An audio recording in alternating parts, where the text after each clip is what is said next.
Finland's chemical industry is one of its biggest multi-billion-dollar export sectors.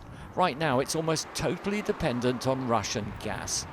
Around 3/4 of all this Nordic country's gas comes from Russia, which is threatening to cut off supplies unless Western companies pay in rubles.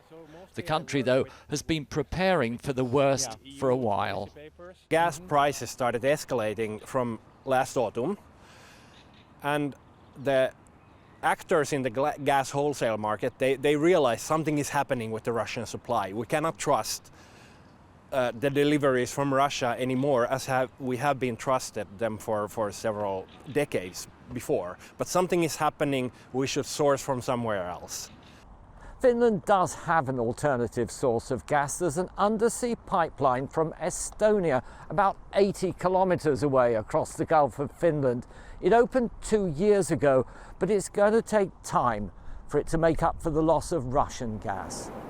Finland is also planning to build a floating LNG, liquid natural gas terminal, where additional supplies can be shipped in from elsewhere. If Russia does cut off supplies, it'll affect industry more than the public. Very few homes use gas, and much of the heating is supplied centrally. In the capital, most Finns live in apartments. Lauri Heikkilä rents his and has no idea what he pays for heating. This is how I heat my apartment. I don't have any boiler.